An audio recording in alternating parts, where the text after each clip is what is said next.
द्रौपदी कुटी में आतिथ्य की व्यवस्था करने चली गई। उसने इन लोगों पर विश्वास कर लिया। कोटिकास्य से परिचय पाकर स्वयं जयद्रथ आया। उसने पहले तो कुशल पूछी और पांडवों को राजहीन निर्धन कहकर द्रौपदी से कहने लगा कि वह उनको छोड़कर सिंधु के महारानी बने। द्रौपदी ने उसे फटकारा, मेरे पति युद्ध में देवता और राक्षसों का भी वध कर सकते हैं। मूर्खतावश अपने नाश के लिए तूने मेरे प्रति कुदृष्टि की है। जयद्रथ ने पुनः धमकाया। कृष्णा ने कहा, तू एकाकिनी समझकर मुझ पर बल दिखा रहा है, पर मैं तेरे सम्मुख दीन वचन नहीं बोल सकती। जब तक रथ पर बैठकर श्री कृष्ण और अर्जुन मेरी खोज में निकलेंगे तो इंद्र भी तुझे छिपा नहीं सकते। अभी मेरे पति आकर तेरी सेना का नाश कर देंगे। यदि मैं पतिव्रता हूं तो इस सत्य के प्रभाव से आज मैं देखूंगी कि पांडव तुझे घसीट रहे हैं।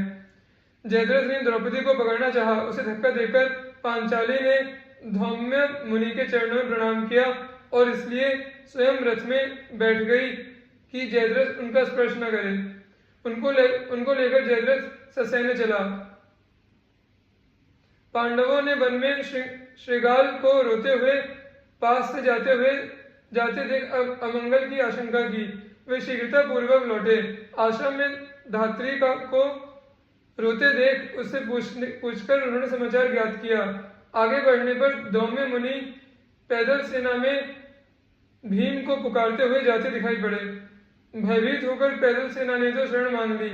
शेष पर पांडवों ने बाण वर्षा प्रारंभ की। अनेक राजा मारे गए। भयातुर जयद्रथ द्रौपदी को रथ से उतारकर भागा।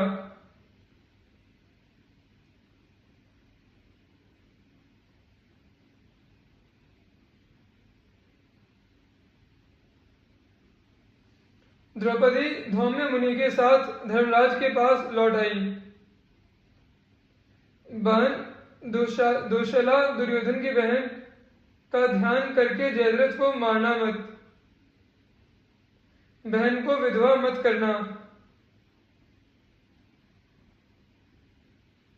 भीम को सिंधुराज के पीछे जाते देख युधिष्ठिर ने आदेश दिया। भीम ने दौड़कर जयद्रथ को ललकारा और पराजित करके पकड़ लिया। उसको पटककर मरम्मत कर दी। सिर के केश मोड़कर 5 चोटियां रखकर तथा दासत्व स्वीकार करवा के उसे बांधकर वे ले आए। इस दशा में उसे देखकर द्रौपदी को दया आ गई। उन्होंने भीमसेन से कहा, महाराज के इस दास को अब छोड़ दो। धर्मराज ने बंधन मुक्त करके जयद्रथ को दासत्व से भी मुक्त कर दिया और विदा करते समय समझाया कि अब कभी पर स्त्री पर कुदृष्टि डालने जैसा नीच कार्य मत करना। महारानी, मैं सैरंध्री हूँ और अपने योग्य कार्य चाहती हूँ। मुझे बालों को सुंदर बनाना, गूंथना, पुष्पहार बनाना, चंदन या अंगराग बनाना बहुत अच्छा लगता है, बहुत अच्छा आता है। मैं इससे पूर्व द्रौपदी के अंतःपुर में रह चुकी हूँ। मुझे केवल भोजन वस्त्र चाहिए। पांचाली ने विराट की महारानी सुदेशना को बताया। उसे नगर में भटकते देख महारानी ने बुलाया था। तुम तो देवताओं के समान सुंदर हो, यह कार्य तुम्हारे योग्य नहीं। तुम्हें अंतःपुर में रखने पर भय है कि महाराज तुम पर आसक्त हो जाएंगे। सुदेशना ने उत्तर दिया, 5 परम पराक्रमी गंधर्व मेरे पति हैं। जो मुझ पर कुदृष्टि करता है वे उसी रात्रि मार डालते हैं। जो मुझसे पैर नहीं धुलवाता तथा जूठे का स्पर्श नहीं कराता उसका वे मंगल करते हैं। कृष्णा ने आश्वासन दिया।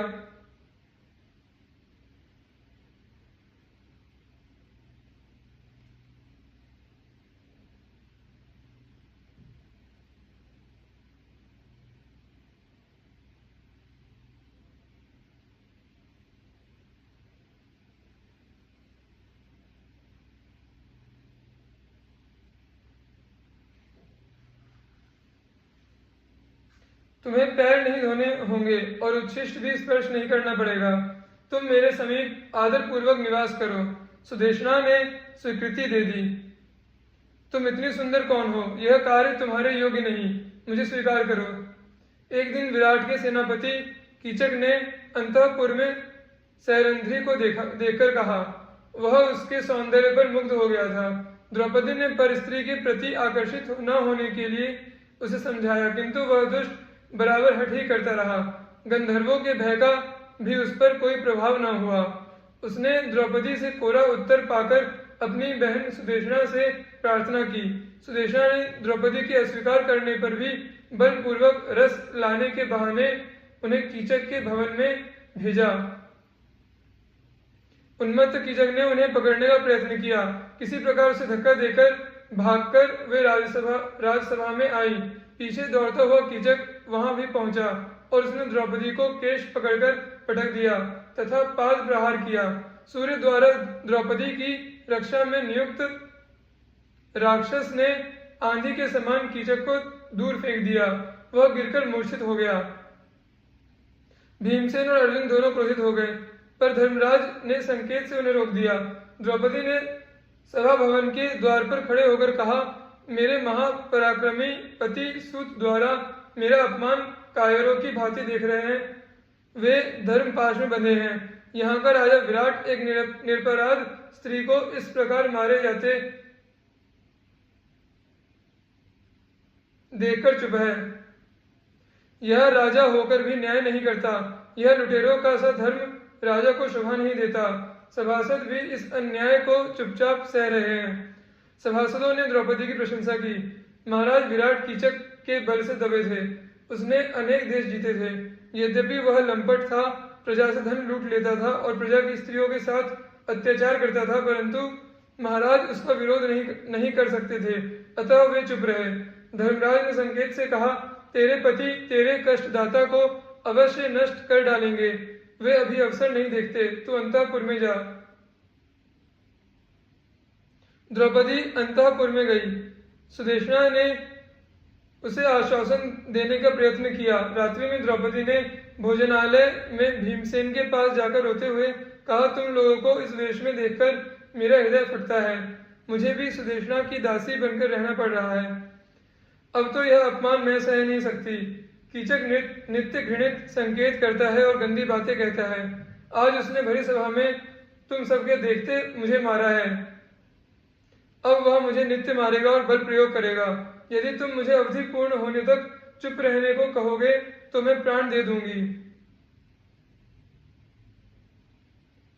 भीमसेन ने द्रौपदी को आश्वासन दिया। उनकी सम्मति से जब कीचक ने दूसरे दिन वही राग छोड़ा तो कृष्णा ने उसे रात्रि को एकांत में विराट की नवीन नृत्यशाला में बुलाया। भीमसेन सूचना पाकर पहले से ही वहां उपस्थित थे। उन्होंने युद्ध में कीचक को पछाड़कर मार डाला। उसके हाथ पैर धड़ में दबाकर घुसा दिए। इसी दशा में द्रौपदी को दिखाया। द्रौपदी ने लोगों से कहा, मेरा अपमान करने वाले नीच कीचक की मेरे गंधर्व पतियों ने क्या दशा की, सो जाकर देखो। कीचक की मृत्यु सैरंध्री के कारण ही हुई है, अतः इसे भी साथ में जला दो। इससे कीचक की आत्मा को संतोष होगा। कीचक को मरा देखकर रोष के मारे उप कीचकों ने यह निश्चय किया। उनके भय से डरे विराट ने भी ऐसा करने की आज्ञा दे दी। उन्होंने द्रौपदी को बांध लिया और श्मशान ले चले। आर्तनाद करती जाती द्रौपदी की रक्षा पुकार भीमसेन ने सुन ली। नगर पर कोटा लांघकर वे पहले ही श्मशान पहुंच गए। एक महान वृक्ष उखाड़कर दौड़े। उन्हें देखकर उपकीचक भागे। भीम से उन सबको मार डाला और द्रौपदी को बंधन मुक्त कर दिया। भीम अपना काम करके पुनः उसी मार्ग से भोजनालय पहुंच गए।